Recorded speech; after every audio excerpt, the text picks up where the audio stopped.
हरियाणा विधानसभा चुनाव से पहले बीजेपी की गुटबाजी खुलकर सामने आती दिखाई दे रही है। दिग्गज बीजेपी नेता अनिल विज तो पहले से ही नाराज थे।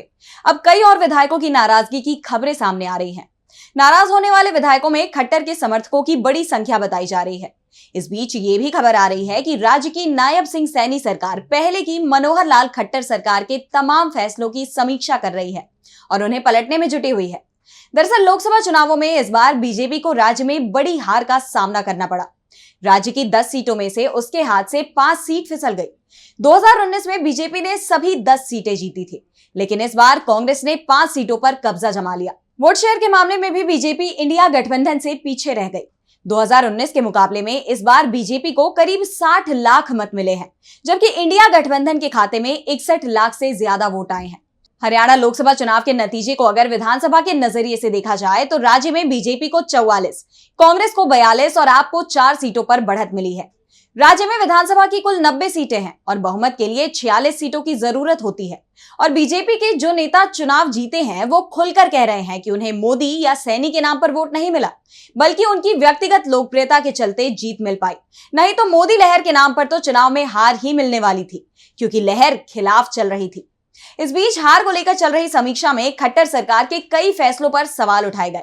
लोकसभा चुनाव से पहले राज्य में मनोहर लाल खट्टर ही सीएम थे, इसलिए बीजेपी को चुनाव में मिली हार के पीछे उनको और उनकी सरकार की नीतियों को ही जिम्मेदार माना जा रहा है। और अब नायब सैनी की सरकार खट्टर सरकार की नीतियों को पलटने में लग गई है। खट्टर के जिस बड़े फैसले को सैनी सरकार ने बदला है वो सरपंचों के अधिकारों से जुड़ा है। हरियाणा में अब सरपंच 21 लाख रुपए तक का काम बिना ई टेंडरिंग के करा सकेंगे। पहले सिर्फ 5 लाख रुपए तक का ही काम बिना ई टेंडरिंग के सरपंच करा पाते थे। दरअसल बीजेपी विधायकों की सबसे ज्यादा शिकायत पंचायत के अधिकारों में कटौती को लेकर ही थी। विधायकों का कहना था कि सरपंच की शक्ति का असर वोटों के ट्रांसफर कराने पर पड़ा। विपक्ष ने गांव-गांव में इसे मुद्दा बनाया, इसकी वजह से हम चुनाव हार गए। हरियाणा सरकार के मुताबिक राज्य में करीब 6200 सरपंच, 60,133 पंच, 3081 ब्लॉक समिति सदस्य और 411 जिला परिषद सदस्य हैं और चुनावों में यह बड़ा मुद्दा बन गया था। ऐसे में अब सैनी सरकार ने खट्टर के फैसले को पलट दिया है। इसी के साथ सरपंच को एक और तोहफा सरकार ने दिया। हरियाणा में सरपंच को अब यात्रा भत्ता के लिए 16 रुपए प्रति किलोमीटर टैक्सी का भी खर्च मिलेगा।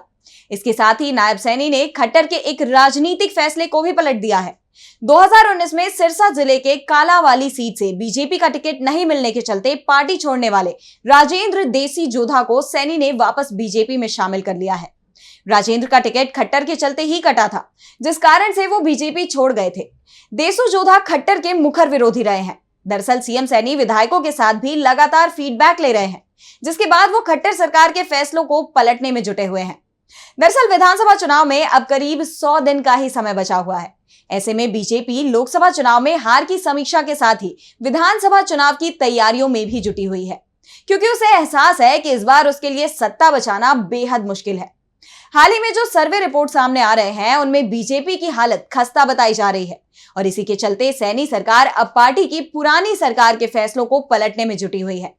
लेकिन क्या चुनाव के समय लिए जा रहे इन फैसलों से बीजेपी की स्थिति में सुधार होगा या फिर बीजेपी के अंदर टकराव और तेज हो जाएगा? क्योंकि जिन नीतियों का बचाव खट्टर लगातार करते रहे, अब सीएम सैनी उन्हें ही पलट रहे हैं।